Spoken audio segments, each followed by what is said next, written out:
Alors, j'ai rencontré Denis il y a à peu près 16 ans, oui, au moins.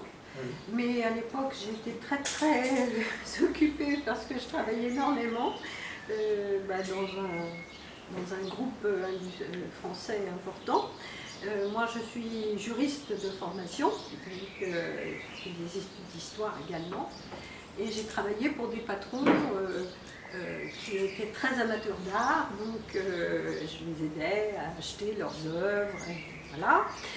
Et donc on me sollicitait beaucoup pour que j'aide Denis à mieux peut-être se mettre en valeur, à négocier ses contrats, etc. Mais bon, comme j'étais très occupée et je n'avais pas beaucoup de temps parce que je sais que c'est un vrai investissement personnel que d'accompagner un artiste. On se parle tous les jours. On va manger des chouquettes de temps en temps. Il aime bien, hein, un petit gâteau. Et puis il faut soutenir le moral des troupes parce qu'il y a des hauts, il y a des bas. Plutôt bien en ce moment. Hein, plutôt haut, j'ai même trouvé bronzé. Je l'envoie un peu dans les bois de son père pour essayer de faire des beaux peupliers. Oui. On a fait des. Hein, donc Oui. je participe avec Denis au choix des œuvres. Alors je dis, ben, vous savez, en ce moment, comme moi j'essaie pour lui de regarder un peu plus les réseaux, de voir un petit peu les tendances, on cherche des sujets d'actualité. Récemment, on a trouvé un joli sujet d'actualité qui me tenait à cœur concernant la lutte des femmes iraniennes.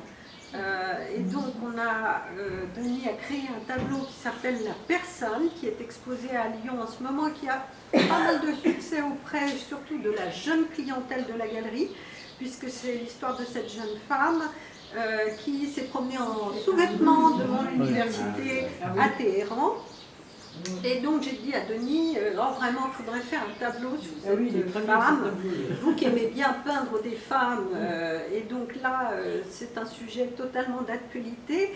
Donc on a cette femme qui est une lumière au milieu de cet obscurantisme, et Denis a très bien rendu ce contexte.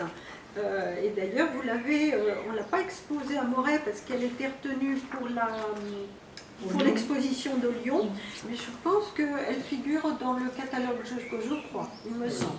En tout cas, c'est ce travail qu'on essaie de faire avec Denis, et puis de trouver des gens qui sachent bien mettre son travail en valeur, parce qu'une galerie, c'est pas simplement accrocher des œuvres pour les vendre, c'est aussi être convaincu du travail de l'artiste et de l'accompagner également sur son cheminement, parce qu'on voit bien là, vous avez dû, vous qui êtes beaucoup de Moret en ce qui concerne donc il y a eu une vraie évolution dans le travail de Denis qui s'apure, son travail est de plus en plus pur, et nous on aime beaucoup ça avec sa galerie de Lyon, et son travail évolue beaucoup.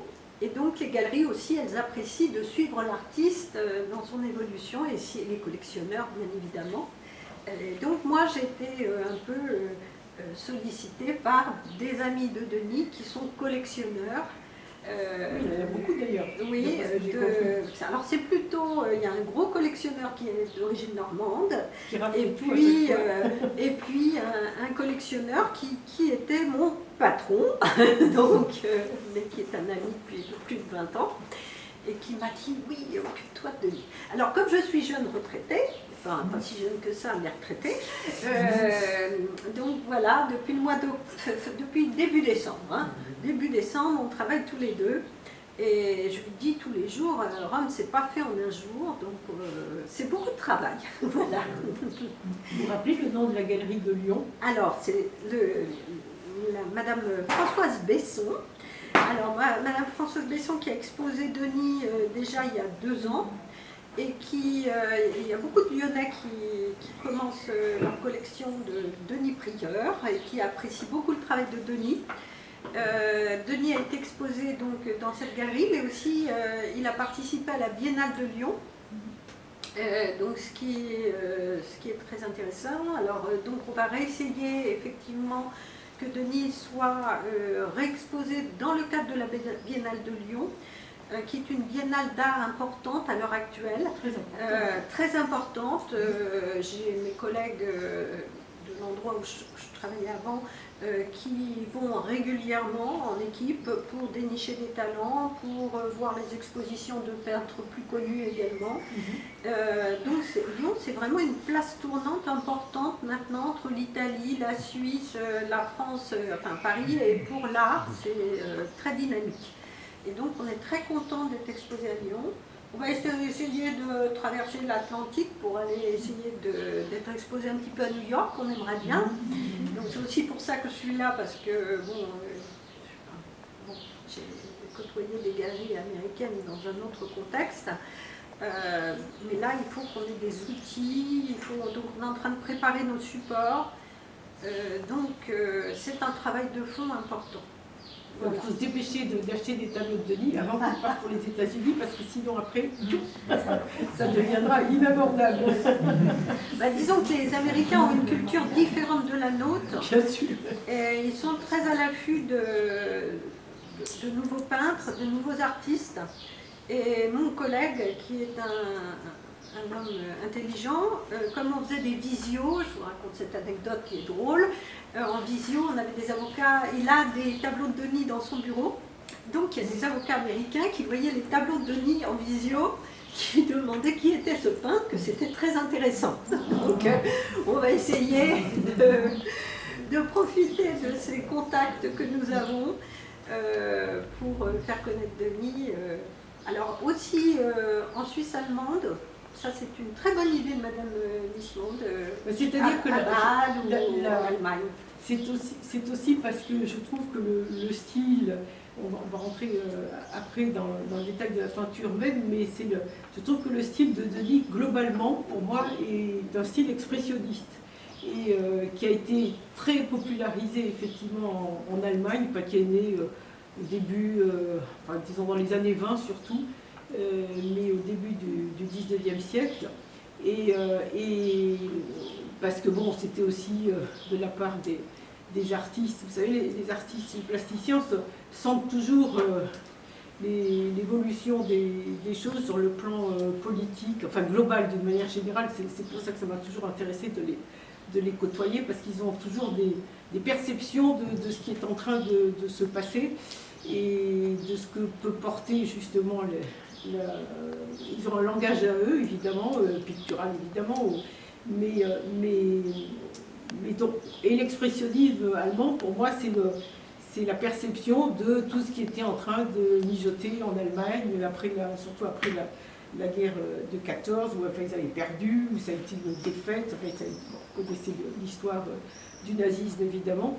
Et je pense que c'est une réaction aux horreurs de ce qui pouvait se passer peu à peu autour d'eux, et que donc ils ont un style très violent, très expressif, et qui est pour moi le style de Denis. Donc je pense que c'est la raison pour laquelle, qui n'est pas que ça bien entendu, mais en fait il y a une sorte de facture globale où on sent qu'il réagit par rapport à des événements, à des tourments aussi intérieurs, et que donc pour extrapoler, pour expurger les démons, il faut passer par quelquefois, quand on voit la peinture de Picasso, c'est évident que c'est grand tumulte permanent, et donc ça donne ce que vous connaissez. Et c'est toujours très intéressant de voir justement comment un artiste à la fois réagit à l'extérieur et aussi à ses propres passions ou tourments internes. Et donc effectivement, je pense que ça devrait bien plaire aux Allemands, parce que j'en ai vu beaucoup en Allemagne. Mais il y a aussi aux États-Unis, parce que je relève ce que vous disiez par rapport aux Américains qui sont à l'affût des jeunes peintres. Il ne faut jamais oublier que les impressionnistes, ils sont partis aux États-Unis, beaucoup, parce qu'effectivement, ils ont été achetés par les jeunes Américains qui avaient un peu d'argent, venaient faire des études de l'art à Paris, et puis 2-3 marchands qui savaient qu'ils pouvaient faire des affaires avec eux, les emmener voir des ateliers, et c'est comme ça qu'il y a énormément de peintures faites en France, parce que ça a été un laboratoire absolument extraordinaire, ce qui se passait à Paris à la fin du 19e siècle et au début. C'est pour ça qu'il y a plein d'artistes aussi extérieurs qui venaient. Et du coup, ces tableaux-là, ils sont partis aussi en Russie, d'ailleurs. Et il suffit de voir tous les Matisse qu'il y a, par exemple, au musée de l'Ermitage. Ou alors, ils sont partis aux États-Unis, en particulier grâce à la famille Stein, dont on connaît surtout Gertrude Stein, puisque elle était restée ici.